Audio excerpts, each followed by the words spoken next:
al hablar de un escurrimiento nasal puede ser por sangrado o puede ser por mocos, ¿no? Entonces no es claro, ¿no? Entonces, igual no se preocupen, que igual está bien porque recién están aprendiendo, recién les envié, o sea, este es el primer grupo, ¿no? Este es el grupo de, se puede decir, guía, donde ustedes van a ir viendo lo que está bien y lo que está mal. Entonces no voy a ser muy exigente con ustedes. ¿Ya? Pero en este caso tienen que tener claro eso, ¿no? Ya no vamos a hablar de escurrimiento nasal, ni de dolor de cabeza, ni de dolor de garganta, ¿no? Entonces vamos a hablar con terminologías médicas. Entonces esa parte me la van a arreglar porque eso no voy a subir yo, ¿ya? ¿Ya, Douglas? De ahí está muy clarísimo, ¿no? En este caso el síntoma, ¿no? Como lo hablamos en clase, ¿no? Para que quede más claro, porque parece que hubo un poco de confusión ese día. Ya, entonces, ¿cómo sería un ejemplo, este joven? ¿Quién más es del grupo? Es que no tengo aquí. Cualquiera del grupo, participen. Si no hablan, tienen que hablar todos. Participen todos. A ver, los del grupo. Ya, entonces, cualquiera, Douglas, cualquiera. Ya, entonces, un síntoma, ¿no? En este caso, nosotros cuando viene un paciente con epístasis, ya un paciente con epístasis, ¿no? Con sangrado por la nariz, epístasis, sangrado por la nariz, que lo van a tener todos los días, esos pacientitos. Ya, entonces nosotros observamos que ese paciente, ¿no? En este caso observamos, ¿no? Que ese paciente está sangrando. Nosotros podemos dar un prediagnóstico, ¿no? En este caso podemos a ese paciente intervenirlo inmediatamente, ¿no? Porque este paciente lo estamos viendo que está sangrando, ¿ya? Por lo contrario, ¿no? En lo que es el signo, ¿qué sería lo contrario, Douglas, el signo? A ver, con la fiebre, vamos, ponga ese ejemplo. Bueno, en este caso de la fiebre sería el signo que podemos nosotros medir mediante el termómetro. O también Claramente. podemos tocar con la palpación en la frente. Ya, ya, sí, o sea, en sí, obviamente, ¿no? Nosotros, pero también tienen que ver algo, chicos, ahí. No, la palpación no es un diagnóstico 100%, ¿no? Por eso es que o sea, no les aconsejo hagan eso. Usen cualquier tipo de termómetro, tan digital, sea mecánico, cualquier tipo de termómetro antiguo, no hay problema. La cuestión es que sea de mercurio, la cuestión es que sea un termómetro y que sirva. Ya tienen que colocárselo dependiendo del termómetro que use y ver la temperatura, ¿no? Esto de la palpación en temperatura no es 100% eficaz. Ya, puede haber confusión y falsos diagnósticos. Ya, en el caso del paciente, ya puede venir, qué sé yo, encerrado, él le gusta el calor, ¿no? Siempre está en calor y recuerden que la temperatura externa no es la misma que la interna, ya no es la misma. Ya, entonces, por ende, ahí puede haber falsos diagnósticos. Entonces, de la palpación, no le digo que no lo haga, porque muchos médicos lo hacemos. Ya, para verificar, igualmente ponemos el termómetro. Pero, sin embargo, no es aconsejable dar un diagnóstico solo tocando, ¿ya? Pero está correcto. Entonces, nosotros, la fiebre, en este caso, ¿cómo sería? A ver, tenemos que colocar un método, ¿no? Porque en este caso, si nosotros tocáramos la fiebre, ya no sería un signo, sino sería un síntoma. ¿Sí? Porque si tú me dices que nosotros tocamos la fiebre, o sea, tocamos y medimos la fiebre, nosotros lo podemos palpar, entonces ya no sería un signo, ya sería un síntoma. ¿Sí? En este caso, el dolor de garganta, como dice ahí, ¿no? Y tienen que cambiar eso. ¿Cuál sería la terminología del dolor de garganta? Farín. Orinofagia. Dependiendo, ¿no? Dependiendo de lo que esté el paciente, ¿no? Puede ser una adenofagia, una faringitis, faringomidalitis, ¿no? Puede ser cualquier de esos términos, dependiendo de la patología mediante la que nosotros observemos al paciente. Si nosotros lo que llega a un paciente, no lo estamos examinando, le decimos, abra la boca, ¿no? Ah, ya. Nosotros bajamos la lengua, ¿cómo se llama lo que usamos, chicos? A ver, ¿cómo se llama lo que usamos para examinar la garganta? El baja lengua. El baja lengua. Muy bien. A ver, todos participen del grupo. Si solo participa Douglas, solo Douglas va a tener la nota máxima. Entonces, bueno, va a tener que tener el teléfono descargado. Todos participen, todos participen. ¿Ya? Si no, no estamos bien. Estamos participando, doctor. ¿Cómo? Sí, estamos participando. Ya, muy bien, Aisha. Eso quiero. Que peleen por su nota. Muy bien, entonces el bajalengua, ¿no? Nosotros usamos el bajalengua, chicos, que mañana lo llevo para que ustedes examinen, pues, ¿no? Para que aprendan. Y nosotros observamos, ¿no? Que un pacientito tiene la garganta roja, ¿no? ¿Cómo diferenciamos una faringitis con una faringoamigdalitis? A ver, ¿quién tiene una idea básica? La podemos observar cuando dentro de la boca tenemos se me fue el nombre, ahorita lo tenía, está eritematosa, en cambio el otro es como pus blanco, blanquecino, entonces, Muy bien, perfecto, ¿no? Una faringitis está correcto, etematosa, ¿no? Es decir, está inflamado, ¿no? Está inflamadito, ¿no? Está rojito, ¿ya? Entonces, la garganta está inflamada por cualquier cosa, ¿no? En este caso está con mucha tos, al percutir la tos a cada rato, toser, inflamamos la garganta, ¿no? Es un proceso natural, por ende hay que dar de desinflamatorio. Siempre y cuando el paciente no sea alérgico al antiinflamatorio. Nosotros, ¿qué es lo primero que lo que nosotros, viene un paciente, nosotros debemos preguntar? A Si es ver, algún medicamento. si es alérgico a un medicamento, correcto. Lo primerito, si es una, póngase que el paciente viene con alza térmica, ya no vamos a hablar de alza térmica, viene con alza térmica es decir, la fiebre, ya, y el paciente es alérgico al paracetamol. En vez de curarlo, lo vamos a matar a ese paciente. No, que hay pacientes que son alérgicos al paracetamol, que ustedes nos crean, chicos, es algo increíble, pero lo hay. Hay alérgicos que son pacientes al paracetamol. ¿Y qué le damos? Ibuprofeno, enseguida. ¿Ya? Ahora si es alérgico al paracetamol y ibuprofeno, póngale pañito húmedo nomás, pues, ¿no? Entonces, pero por lo general no me ha tocado nunca un paciente que sea alérgico al paracetamol y ibuprofeno. No me ha tocado, pero espero que no les toque nunca. A mí no me ha tocado 30 años, no tan mucho, 20 años que llevo metiéndome en consultorios con mi papá. Ya, entonces no me ha tocado, pues no lo hay, creo, pero puede ser un caso extremo. Ya, entonces, por ende, nosotros tenemos que preguntar, ¿no? Si es alérgico a un medicamento. ¿Qué más preguntamos? ¿Qué enfermedad tiene, ¿no? Actualmente, ¿no? Si es hipertenso, diabético, si tiene alguna enfermedad en curso, ¿no? Eso es lo primerito que nosotros preguntamos, ¿ya? Pues, tanto en niños como adultos. ¿Ya? Eso es lo primerito. Ustedes vienen el paciente, mientras le están tomando los signos vitales, le preguntan, ¿usted le dijo un medicamento? Lo anota enseguida en la historia clínica. Enfermedad actual, lo anota en la historia clínica. Obviamente, lo tienen que corroborar con el historial clínico.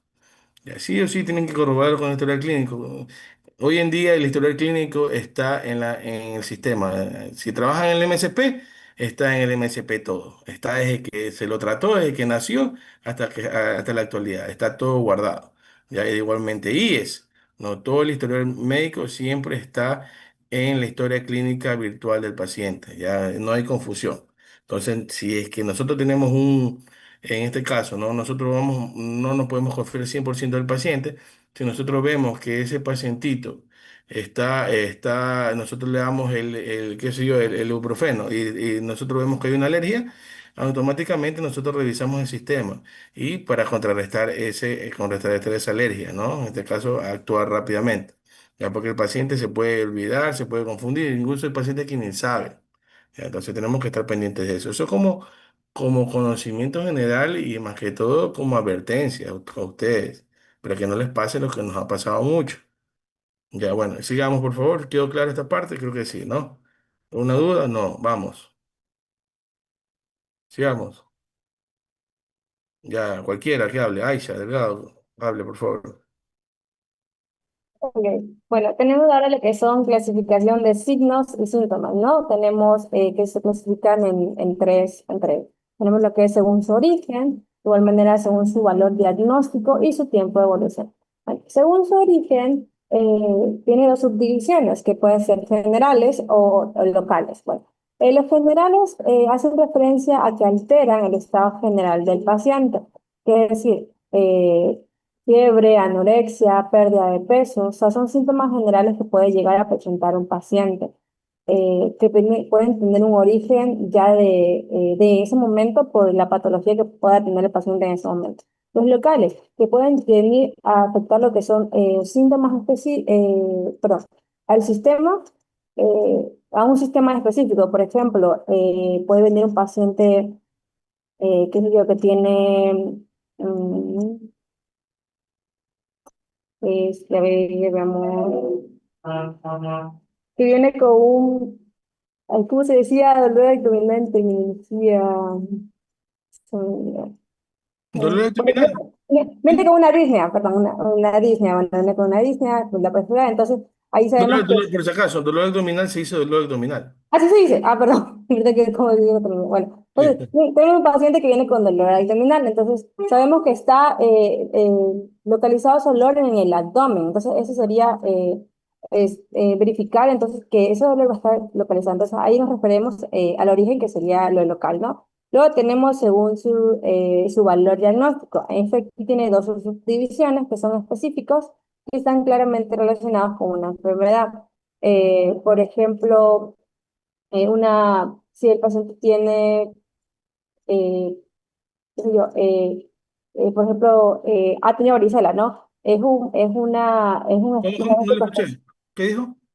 por ejemplo, el rash en la varicela. Ah, ya.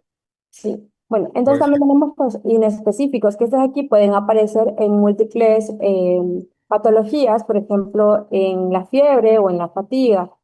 Luego tenemos, según el tiempo de la evolución, pueden ser agudos o crónicos. Luego los agudos tienden a aparecer de manera rápida y tienden a tener una evolución de igual manera rápida. Y los crónicos tienen una duración larga y una evolución un poco más lenta.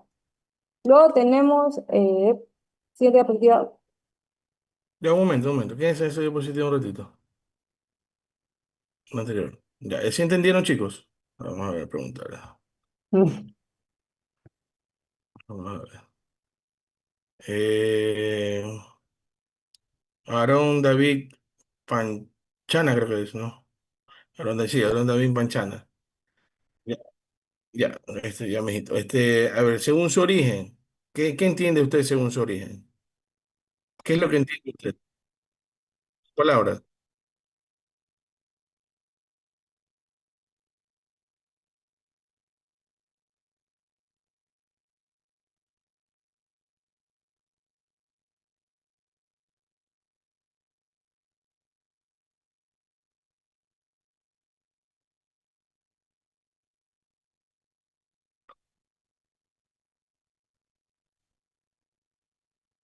Correcto, esa es la palabra. Totalmente.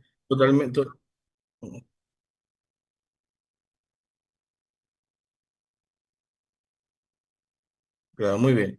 Muy bien, un apendicitis, ¿no? En este caso, generales, nosotros estamos hablando a nivel, como dice su palabra general, ¿no? De todo que influye, que involucra todo el cuerpo, ya todo el cuerpo humano. Una fiebre involucra todo el cuerpo humano, porque no es que nos da fiebre solamente en la cabeza, pues, ¿no? No es como llegan los pacientes, es que solo tiene calientita la mano derecha. No es imposible. Ya, la fiebre da fiebre en todo el cuerpo, desde la cabeza hasta la punta de los pies. ¿Ya? Entonces, por ende, eso es un ejemplo claro. Y locales, en este caso, si nosotros tenemos una apendicitis aguda, nosotros vamos a comprometer, ¿no? En este caso, ¿qué compromete la apendicitis, joven Aarón? ¿Qué órgano compromete la apendicitis? Muy bien, el apéndice, ¿no? Entonces, en este caso va a estar comprometido el apéndice. En este caso va a ser en este caso local, ¿ya? Porque solamente es un órgano. Ya no está comprometido todo el cuerpo, ¿ya? Queda clarísimo. Muy bien, entonces, joven Carlos Tigrero, ¿usted qué entiende pues, según el valor diagnóstico? Con sus palabras.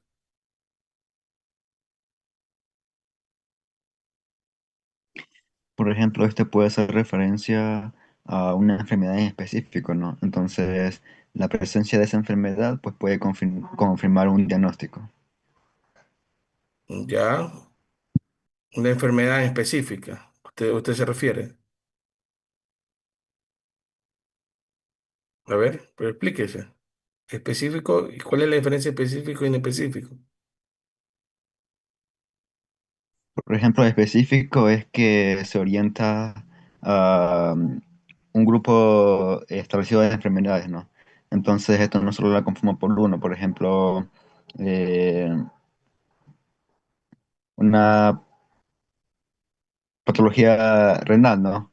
Y lo en específico es algo común de enfermedades, por ejemplo, una fiebre, una cefalea o incluso una fatiga. Ya, muy bien. Sí, tienen similitudes, ¿no? Y bueno, y según el tiempo de evolución, Kenya Reyes, ¿qué entiende usted?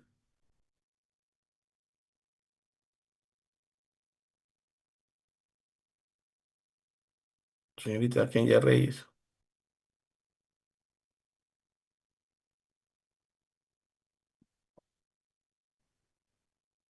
Señorita Kenya Reyes.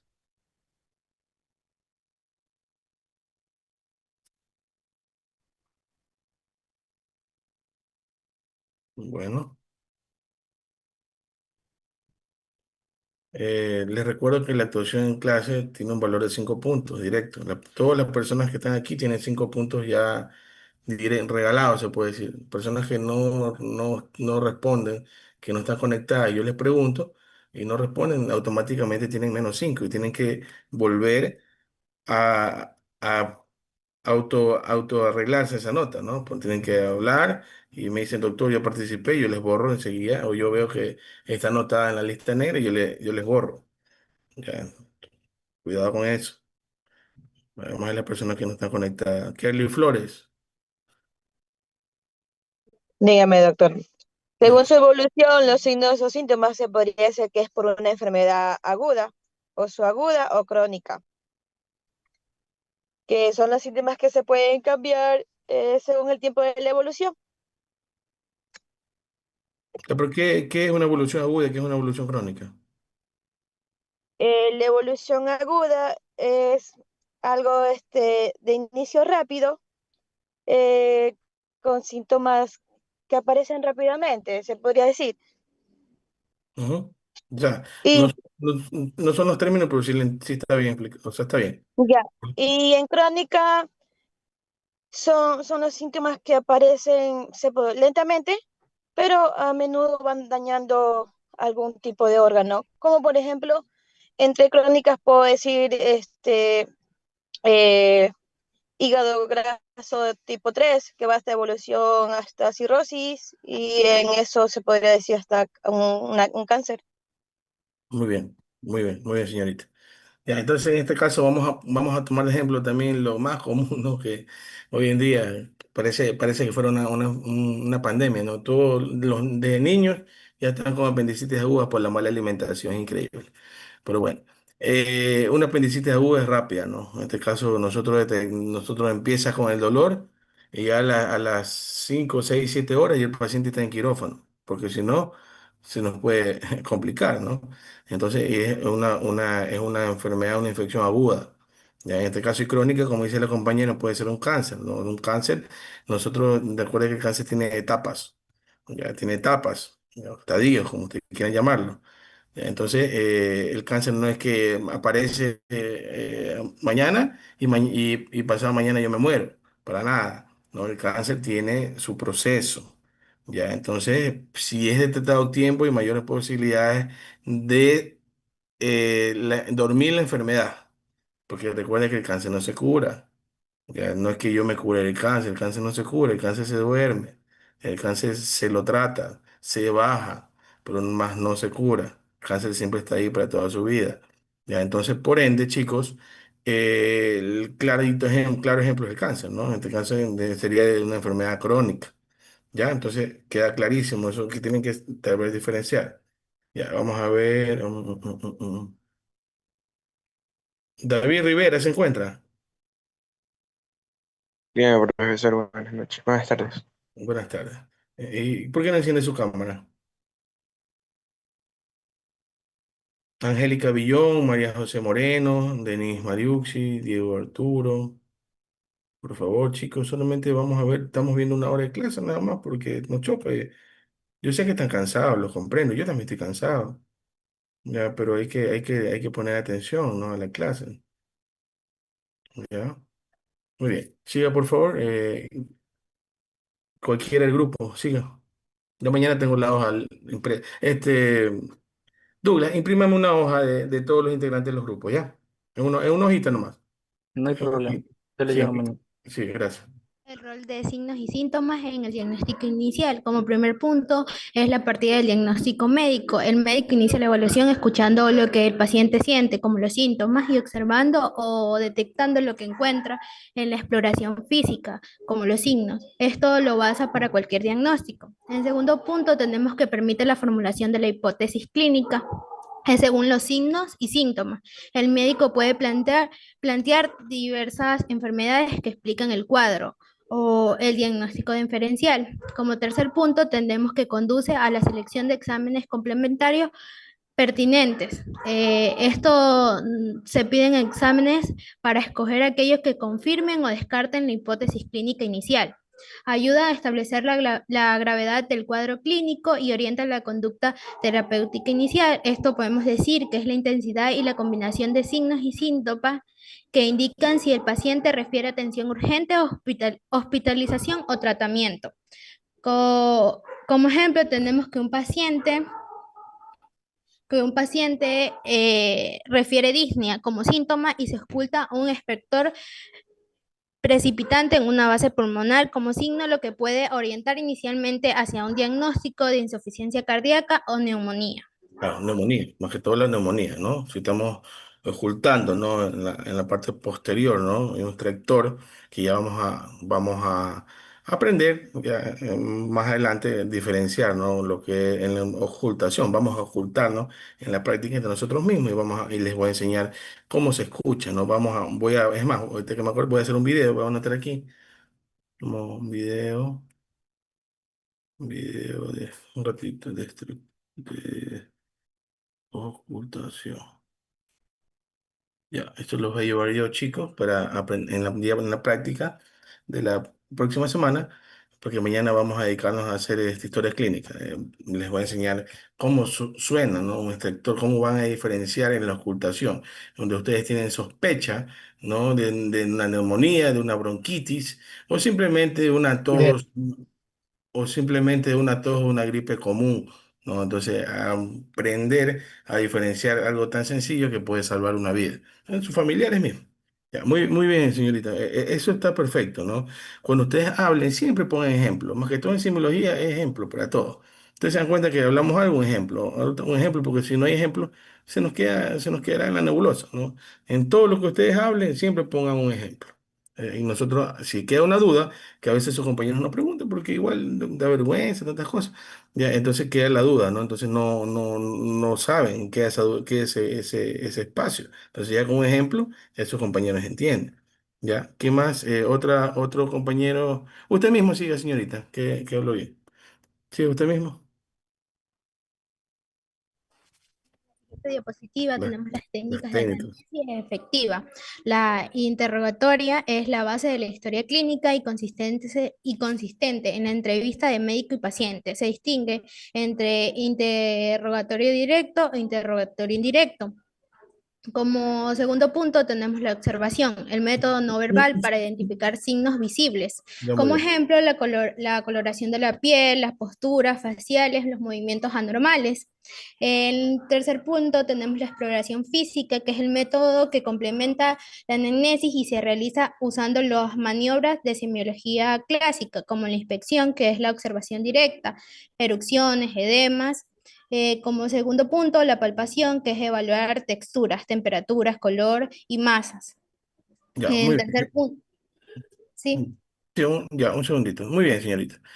Eh, en lo que es el interrogatorio, ya lo hablamos la clase pasada, ¿no?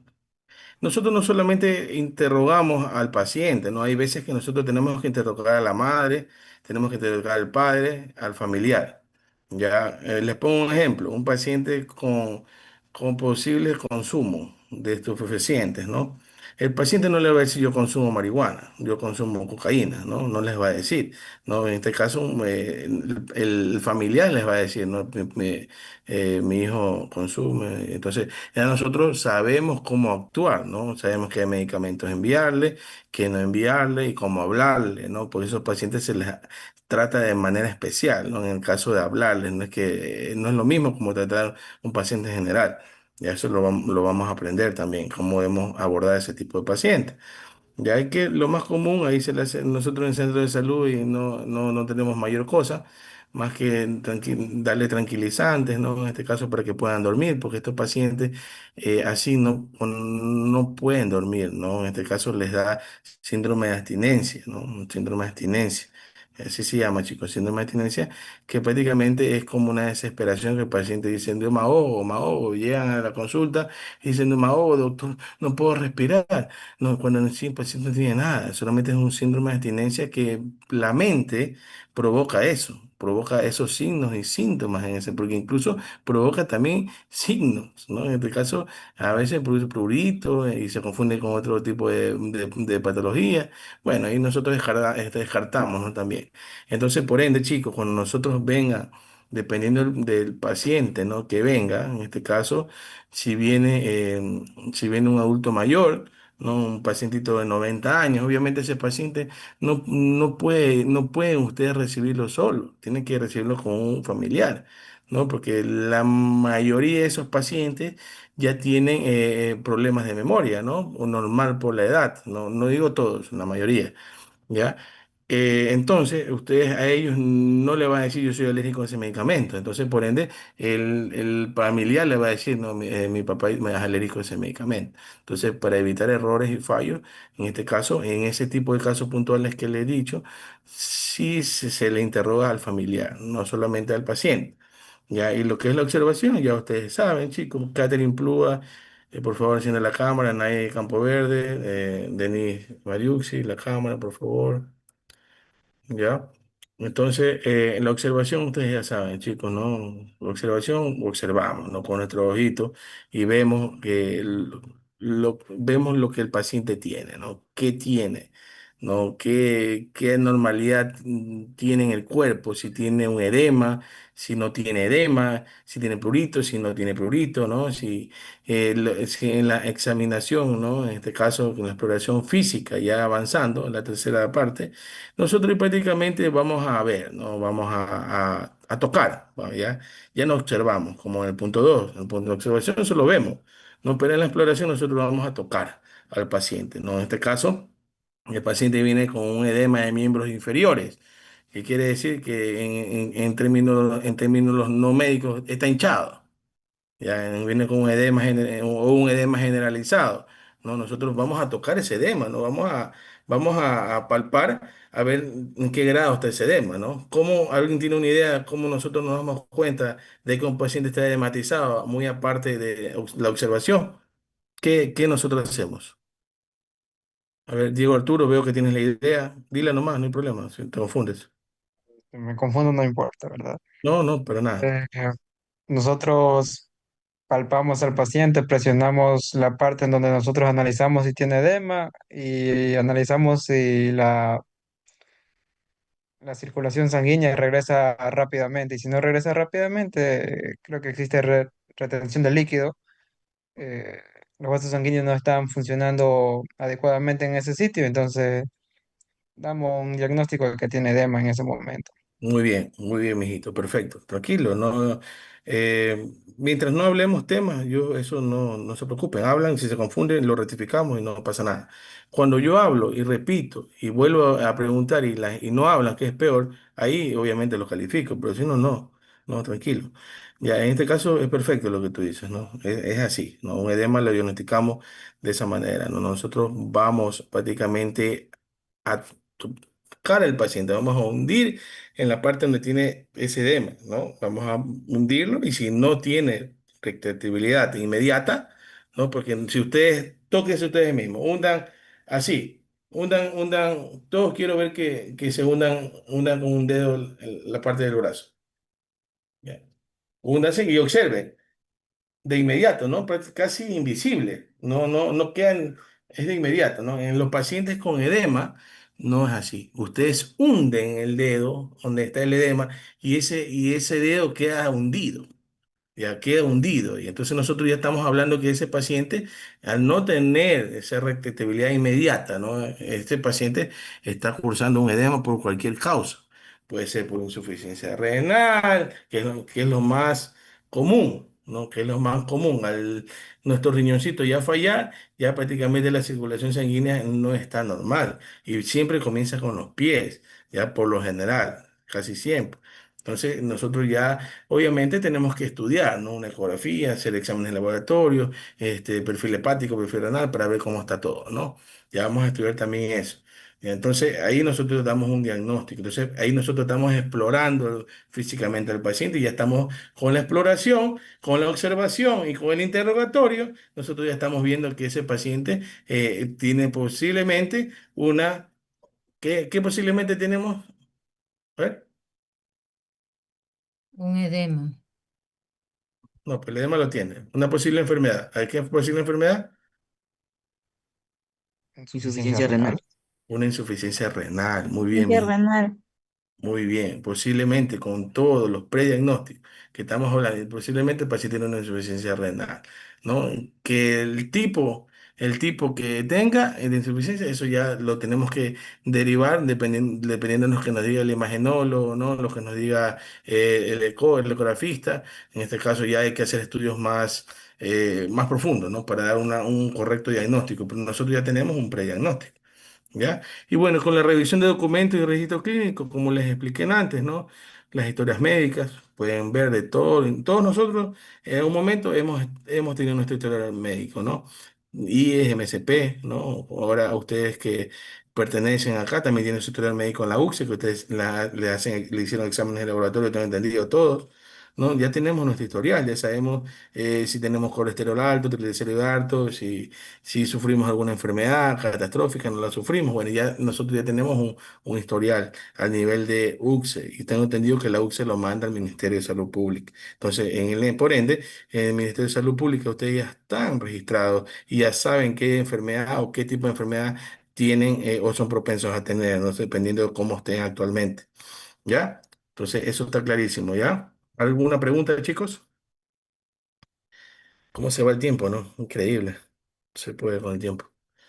Ya, a ver, otra persona, ¿quién más es del grupo? ¿Hay otra persona del grupo que hable?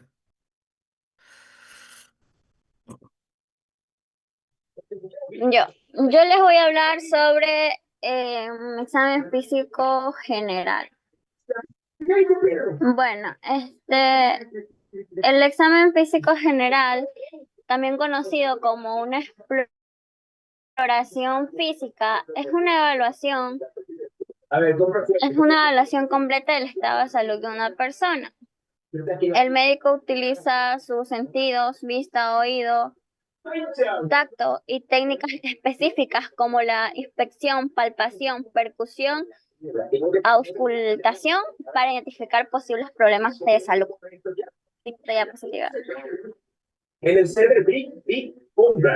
Ya, tenemos la inspección y palpación. Son técnicas semiológicas fundamentales en la evaluación clínica del paciente. Ambas, junto con la percusión y la auscultación, conforman el examen físico completo. Estas estrategias permiten al profesional de salud obtener información vital sobre el estado del paciente, tanto como visual o como táctil. Siguiente diapositiva.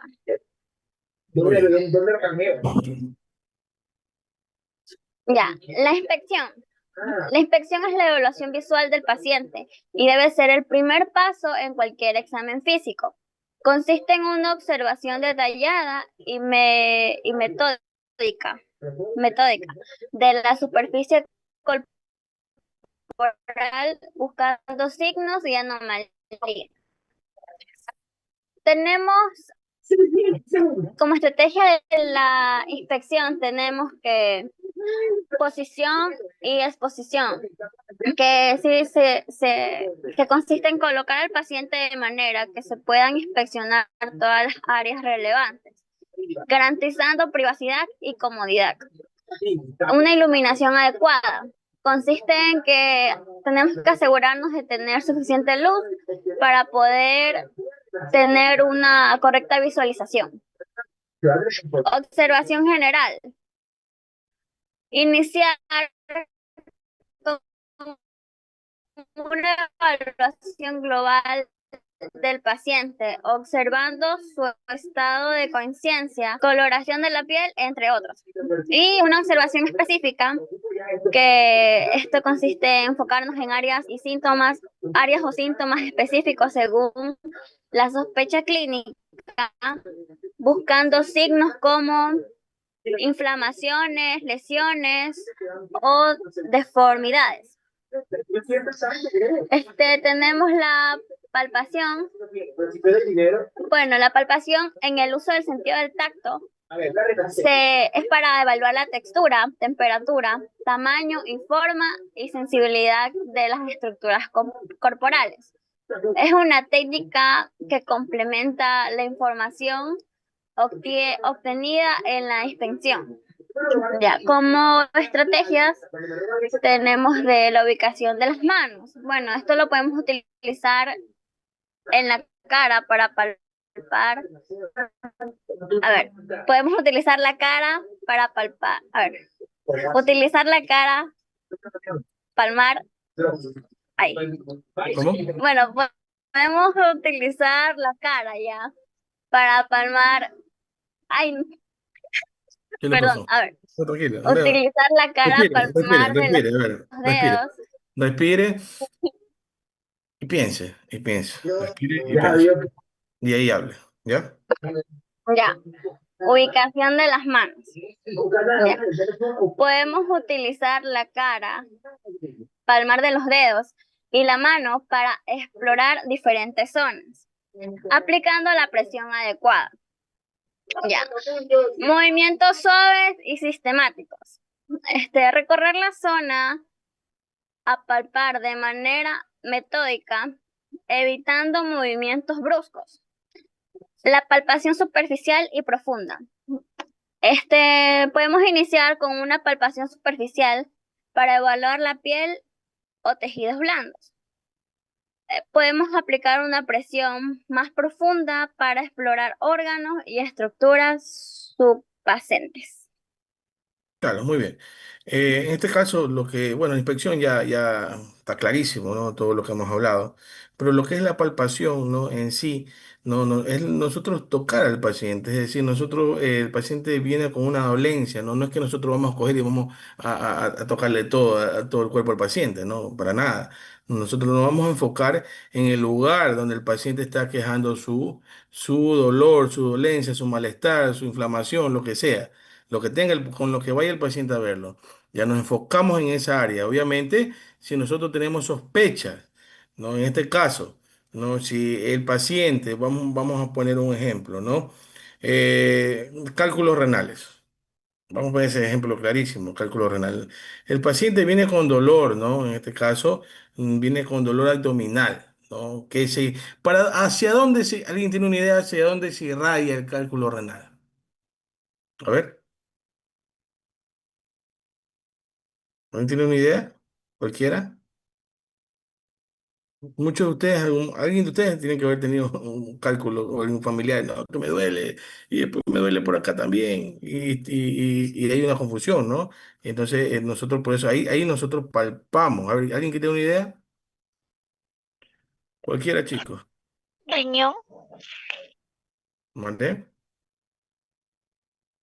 riñón. Muy bien, claro, el riñón, obviamente, ¿no? El riñón, obviamente, vamos a palpar el riñón, ¿ya? Ya vamos en la práctica, ya ustedes deben de saber, ¿no? Ya vieron anatomía, entonces vamos a palpar, ¿no? En este caso, el riñón, ¿no? Y si irradia, por lo general, los cálculos renales siempre se irradian. ¿Para dónde se irradian, chicos? A ver. A la zona. Hacia la ingle, por los testículos. Muy bien, correcto. A veces, a veces el cálculo, recuerda que el cálculo se obstruye, el cálculo duele cuando se obstruye. El cálculo no duele cuando el cálculo puede estar ahí molestando, el pana molestando el cálculo, pero cuando se obstruye, ¿no? En el conducto, ya, se obstruye, ¿ya? Entonces ahí es que duele el cálculo, porque no nos permite orinar. Ya no nos permite orinar. Entonces, al no poder orinar, acumular líquido renal, duele. Entonces ahí ya es una emergencia, ¿no? Porque al estar obstruido un cálculo, nosotros tenemos que sí o sí ese paciente operarlo. Al menos, que obviamente lo primero que vamos a hacer es tomar agua, full agua, ¿no? Esperamos que bote, ¿no? Ese cálculo. Pues si ese cálculo es tan grande que ya esté obstruido el conducto, nosotros ya sí o sí tenemos que intervenir en ese paciente, ¿no? Porque ese paciente se nos puede complicar, chicos. Y hay mucho más aún si no ha orinado 2 días. Imagínense un paciente que no orine 2 días. ¿Cómo está esa vejiga, no? ¿Cómo está esa vejiga? Pues hay pacientes que vienen inflamadísimos, ¿no? En este caso, ¿cómo se llama, chico? A ver, cuando la vejiga se inflama. A ver, vamos a ver los que no están conectados. Cuando la vejiga se inflama por líquido, de orina, a ver. Vamos a ver los que no están conectados. Angélica Villón, Cistitis, doctor. no. ¿Alguien más? Angélica Villón no se encuentra. Sí, dígame, doctor. La pregunta que acabo de hacer.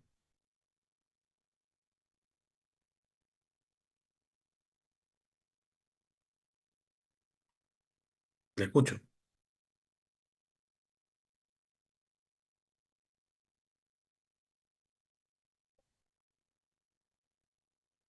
¿Cualquiera que hable? Por infección urinaria baja, como es la cititis. Esa es una de las causas, ¿no? Esa es una de las causas, ¿no? Cualquier tipo de infección urinaria, o cualquier tipo de infección, están todos aceptados, Douglas, no hay nadie en sala de espera. Cualquier tipo de infección de vías urinarias, tanto en hombres como mujeres, se llama cistitis, muy bien. Ya se llama cistitis. Esa es una infección que impide prácticamente de que podamos orinar, ¿no? Porque está tan inflamado. Recordemos que toda nuestra parte del cuerpo está cubierta por músculo, ¿no? Y tejido. Al inflamarse el músculo, inflamarse el tejido, produce que no pase, ¿no? En este caso, en ese conducto la orina. ¿Ya? Pero muy aparte de eso, chicos, es los cálculos, ¿no? En este caso, los cálculos renales es una enfermedad muy aparte, ¿no? Que es producto por la acumulación de consumo excesivo de calcio, por lo general, es producido los cálculos, ¿no? Y bueno, en este caso, como ejemplo, nosotros palpamos, ¿no? No solamente palpamos, en este caso, en la parte renal, ¿no? Sino que tenemos que palpar también en la parte baja, ¿no? Incluso hasta los genitales. ¿No? Para realmente corroborar ese diagnóstico. ¿Ya? Eso es como ejemplo claro, ¿no? Y así un sinnúmero de enfermedades, ¿no? Un sinnúmero de enfermedades que no solamente vamos y ocultamos una área, ¿no? Tenemos que ocultar muchas áreas para poder determinar o dar un prediagnóstico sin tener las pruebas complementarias, ¿ya? Obviamente ya ahí, luego de ese prediagnóstico mandamos a hacer una ecografía para ratificar, ¿no? Obviamente el paciente tiene toda la sintomatología, ¿no? Toda la sintomatología tiene. Pero, sin embargo, para rectificar y para ver el tamaño, dónde está la obstrucción, etcétera, y si no tiene comprometido algún otro órgano o problema, pues a veces los problemas vienen, yo siempre digo, ¿no?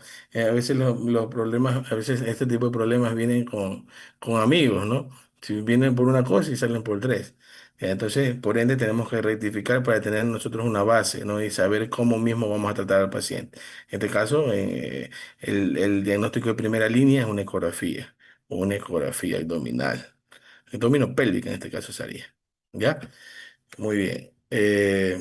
Chuta, chicos, nos pasamos, que un ratito. Eh,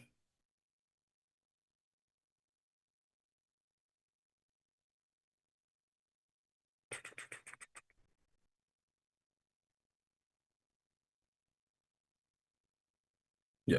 Bueno, chicos, la clase va a quedar hasta aquí. Ya tengo que conectarme con los otros chicos. Estamos con ellos empezando, ¿ya? Entonces, el día de mañana, Douglas, terminamos con tus compañeros que falten. Lléveme impreso esa hoja ya con todos los grupos para tener bien hecho todo, ¿ya? ¿Si me escuchaste, Douglas? Sí, doctor, ya le llevo todo eso. Bien, entonces hasta aquí nos vamos a quedar, chicos. Estamos los 37. Colóquense su asistencia los que no se han colocado, ¿no? Si no, no vas a tener asistencia. O sea, no alcanzo a revisar ya ahorita. Entonces ya terminen de colocarse la asistencia, por favor, los que no han colocado su asistencia, porque estamos los 37 estudiantes. Bueno, 38, ¿no? Alguien tiene que estar conectado con dos dispositivos. ¿Ya? La señorita que entró ahorita, Karina Hilda López. Por favor, ponga su asistencia, ¿ya? No quiero que tengan problemas al final por asistencia. Yo Por eso, tampoco no he puesto, pero se pone en el EVA o en el SGA. y el SGA, mijita, SGA. Ok, gracias. Sí, pongan su asistencia en el SGA, por favor, todos, ¿ya? Y bueno, en Dios mediante, mañana nos vemos, chicos, ¿ya? Voy a proceder a desconectarme porque tengo que conectarme con otro grupo, ¿ya? Cuídense mucho. Gracias, doctor, hasta mañana.